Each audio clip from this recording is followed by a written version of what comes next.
سچ کہاں لکھے گا میرے دور کا تاریخ داں، سچ کہاں لکھے گا میرے دور کا تاریخ داں، جبکہ وہ اپنا پیٹ بھرتا ہے کہانی بیچ بیچ کر۔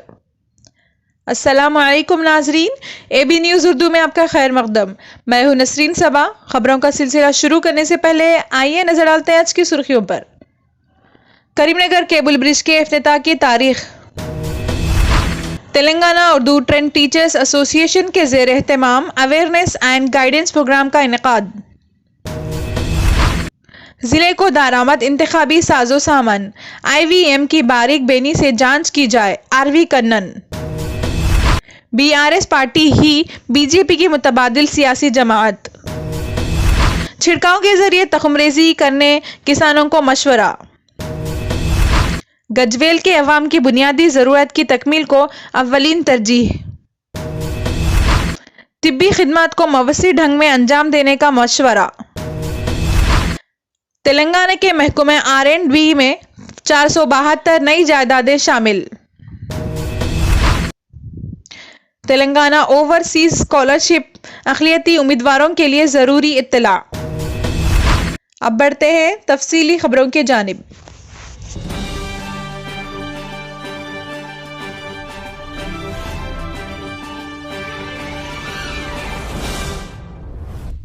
بروز جمعہ آر اینڈ بی عہدیداروں کے ہمراہ ضلع کلکٹر نے کیبل برج اپروچ روڈ کے کاموں کا جائزہ لیا۔ اس موقع پر کلکٹر موصوف نے کیبل برج اپروچ روڈ کے کاموں کی معیار کی برقراری، وزائد مزدوروں کی خدمات کے حصول کے ساتھ کاموں کی انجام دہی اور 26 جنوری کو افتتاح کے لیے انتظامات کی ہدایت دی۔ اس موقع پر R and B S Chandra Singh, I I Samba Shiva Rao, D I Ravinder, A I Raja Shekhar و دیگر نے شرکت۔ بڑھتے ہیں ایک اور خبر کی جانب۔ بروز جمعہ حیدرآباد سے کریم نگر آئی وی ایم گودام کو درآمد انتخابی ساز و سامان کا سیاسی قائدین کی موجودگی میں ضلع انتخابی عہدیدار آر وی کنن نے جائزہ لیا۔ اس موقع پر ضلع کلکٹر آر وی کنن نے خطاب کرتے ہوئے کہا کہ انتخابی ساز و سامان کو ڈمپ کرنے کے بعد ہر مشین کی اسکیننگ کی جائے گی۔ تفصیلات کے اندراج کے بعد ان آئی وی ایم مشینوں کو گودام میں محفوظ کیا جائے گا۔ کلکٹر موصوف نے آئی وی ایم مشینوں کے گودام میں تحفظ کے لیے تندہی انتظامات کی متعلقہ عہدیداروں کو ہدایت دی۔ اس اجلاس میں additional collector G V Shyam Prasad Lal, Karimnagar R D O Anand Kumar, M I M عوامی نمائندے Akhil, B R S party کے نمائندے سرینیواس، بی جے پی کے نمائندے رمنا ریڈی، کانگریس پارٹی کے نمائندے موہن چاری، سی پی آئی نمائندے سریش ریڈی و دیگر نے شرکت کی۔ اسی طرح ایک اور خبر۔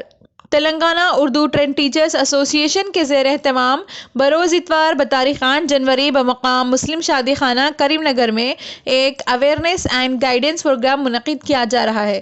اس پروگرام کا مقصد حالیہ دنوں میں حکومت تلنگانہ کی جانب سے مختلف محکمہ جات میں سرکاری ملازمتوں میں بھرتی کے لیے جو اعلامیہ نوٹیفیکیشن جاری کیا ہے، ان میں مختلف زمرے کی جائیدادیں، group 2، group 3، group 4، J L, degree lecturers اور دوسرے شعبے کے جائیدادوں کے تحریری امتحانات کی تیاری کس طرح کی جائے اور کون سی جائیداد کس زمرے میں شامل ہے، ان تمام باتوں سے گریجویٹ طلباء کو علمی ماہرین اور تجربہ کار حضرات روشناس کروائیں گے۔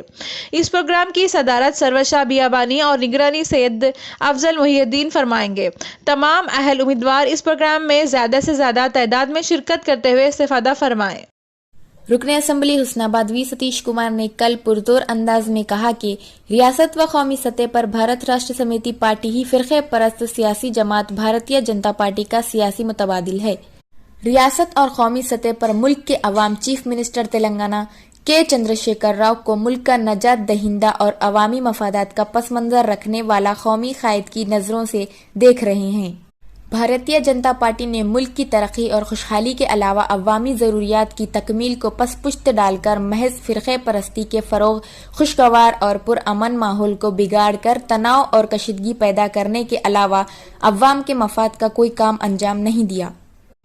وہ کل حلقہ اسمبلی حسن آباد میں شامل الکا ترتی منڈل میں بھارت راشٹر سمیتی کے زیر اہتمام منعقدہ تنظیمی اجتماع کو مخاطب کرتے ہوئے کیا، جس میں مختلف مقامات سے ہزاروں کارکنوں نے شرکت کی۔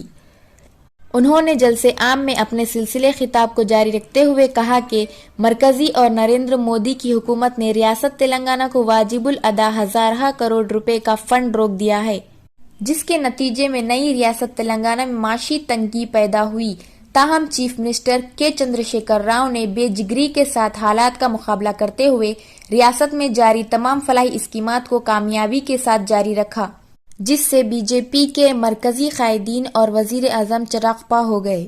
مسٹر وی ستیش کمار نے کہا کہ ریاست تلنگانہ میں دیہی اور نچلی سطح سے BRS زبردست تنظیمی استحکام حاصل کرنے والی سیاسی جماعت ہے۔ صدر نشین ضلع پریشد ورنگل ڈاکٹر ایم سدھیر کمار، ضلع پریشد رکن ونگا رویندر، بلا وینکٹ ریڈی، محمد امجد پاشا، رمیش اور دوسرے قائدین نے بھی پارٹی کے تنظیمی اجتماع کو مخاطب کیا۔ اسی طرح ایک اور خبر، ریاست تلنگانہ میں زرعی شعبے کے فروغ اور نئے اصلاحات کے ذریعے کاشتکاری کو مزید سود مند بنانے کی غرض سے مقامی کسانوں کے رہبری کے لیے محکمہ زراعت نے ہر ممکن کوشش کی۔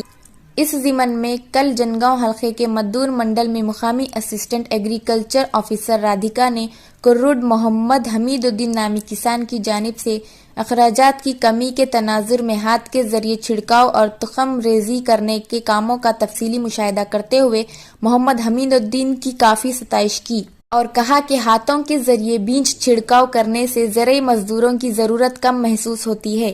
فی ایکڑ 10 تا 15 کلو کی سیٹس و تخم درکار ہیں، نیز فصل میں 20 تا 25% کا اضافہ ممکن ہے و قابل قدر حد تک رقومات کی بچت اور مالی فوائد حاصل ہوتے ہیں۔ انہوں نے کسانوں کو اس طرز پر عمل کرنے و شعبہ زراعت سے قابل قدر منافع حاصل کرنے کا مشورہ دیا۔ راکیش دوسرے کسان اور زرعی عہدیدار بھی اس موقع پر موجود تھے۔ بڑھتے ہیں ایک اور خبر کی جانب۔ سدی پیٹ ضلع کے گجویل ٹاؤن کے عوام کو درکار تمام تر بنیادی سہولیات کی فراہمی اور ضروریات کی تکمیل کو چیف منسٹر کے چندرشیکھر راؤ اولین ترجیح دے رہے ہیں، جس کے نتیجے میں گجویل پرگنا پور میونسپلٹی کا شمار ملک کے ماڈل اور ترقی یافتہ بلدیات میں ہوتا ہے۔ وی پرتاپ ریڈی، صدر نشین ریاستی جنگلات و ماحولیاتی کارپوریشن و BRS پارٹی امور انچارج برائے گجویل حلقے نے کک بلدی وارڈ نمبر 2 میں منظورہ سیمنٹ روڈ کے تعمیری کاموں کا رسم افتتاح انجام دے کر تقریب کو مخاطب کرتے ہوئے ان خیالات کا اظہار کیا۔ انہوں نے کہا کہ چیف منسٹر کے چندرشیکھر راؤ اپنے آبائی حلقے گجویل کو مثالی اور ترقی یافتہ حلقہ بنانے کے لیے سنجیدہ طور پر ٹھوس اقدامات کر رہے ہیں، نیز حلقے اور ٹاؤن کے عوام کو وزیر اعلیٰ کی نمائندگی کے ثمرات پہنچا رہے ہیں۔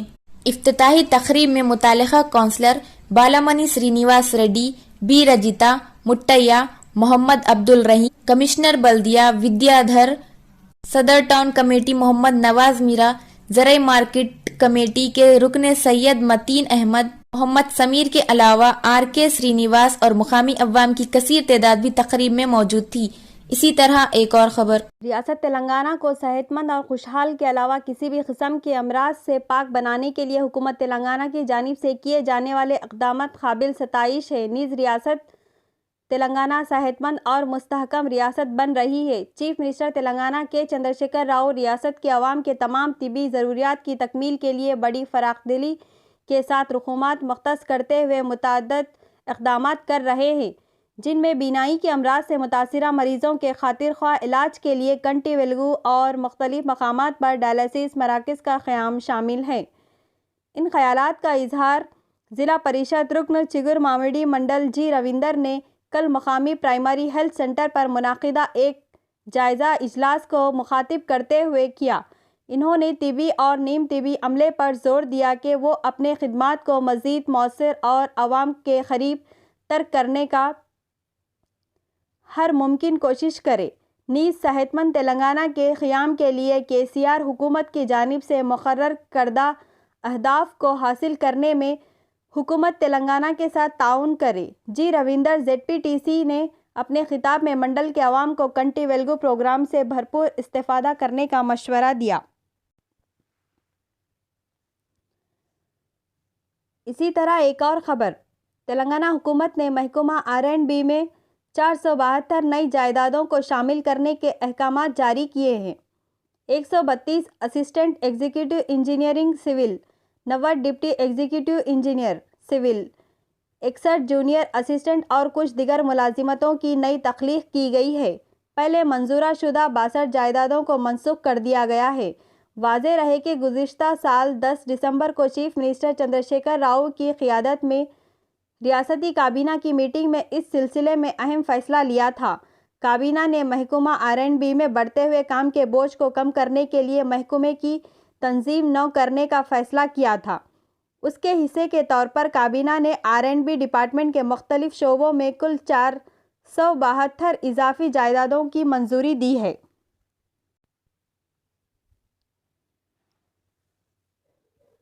بڑھتے ہیں ایک اور خبر کی جانب۔ بیرون ممالک میں اعلیٰ تعلیم کے حصول کے خواہش مند اہل اقلیتی طلباء سے چیف منسٹر اوورسیز اسکالرشپ کے لیے آن لائن درخواستیں طلب کی گئی ہے۔ District minority welfare officer Hyderabad کے مطابق پوسٹ گریجویشن اور اس کے آگے کے کورس کے لیے بیرون ممالک کی یونیورسٹیوں میں فال سیزن 2022 کے تحت جنہوں نے داخلے حاصل کیے ان سے مالی امداد کی درخواستیں وصول کی جا رہی ہے۔ ایسے طلباء جنہوں نے 1 اگست 2022 سے 31 دسمبر 2022 کے درمیان بیرونی یونیورسٹیز میں پوسٹ گریجویشن اور اس کے آگے کے کورس میں داخلے حاصل کیے ہیں، وہ اپنی درخواستیں ویب سائٹ www.telanganaepass.cgg.gov.in پر آن لائن داخل کر سکتے ہیں۔